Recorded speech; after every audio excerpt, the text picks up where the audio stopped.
En el nombre del Padre, y del Hijo, y del Espíritu Santo. Alabado sea Jesucristo. Sea por siempre bendito y alabado.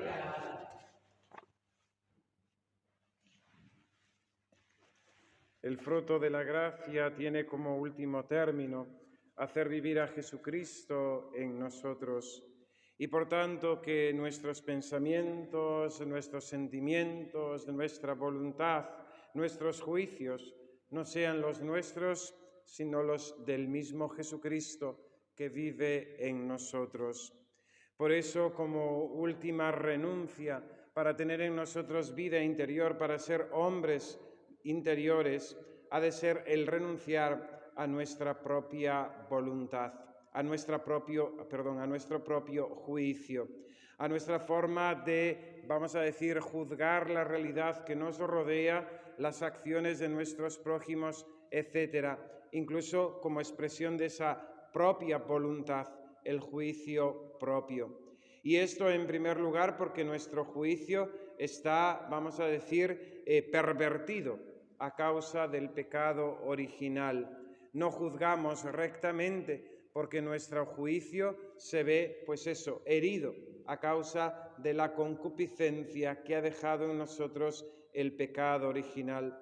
Juzgamos muy parcialmente, juzgamos de forma muy interesada, juzgamos de forma, vamos a decir, injusta, muchas veces según nuestros apegos, según nuestros quereres, según nuestros afectos, etcétera, etcétera.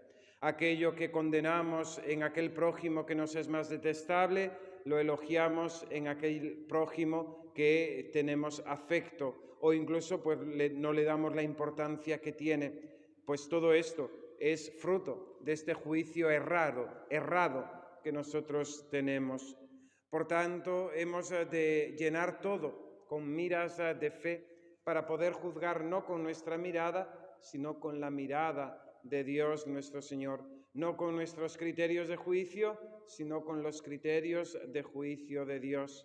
Y lógicamente así nuestro juicio cambia radicalmente, porque Dios, que conoce hasta lo más íntimo del corazón del hombre, es el único que tiene la potestad de juzgar rectamente.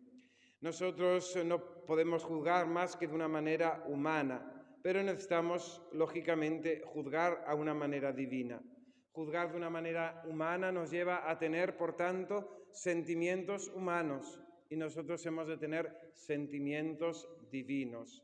Por eso hemos de renunciar a este juicio propio y solamente juzgar, solamente dejarnos conducir por el juicio de Dios nuestro Señor.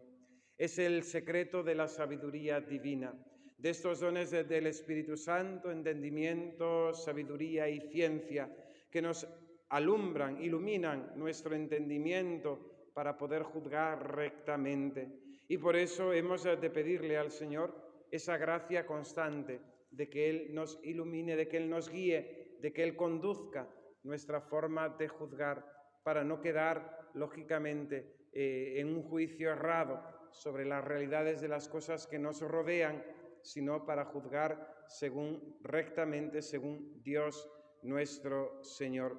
Es algo complejo y si analizamos nuestra forma de actuar, estamos continuamente emitiendo juicios sobre las personas que nos rodean, sobre las acciones que acontecen a nuestro alrededor, sobre las situaciones que tenemos que vivir. Y hemos de hacerlo desde Dios, olvidándonos de nosotros mismos y poniendo a Dios en el centro.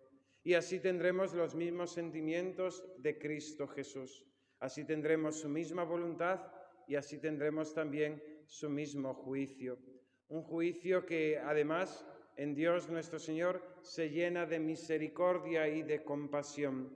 Este corazón sacratísimo de Jesucristo, en este mes de junio, descubrimos en Él esta misericordia de Dios, aquello que sería deleznable, condenable, aquello que sería para apartarnos de Él.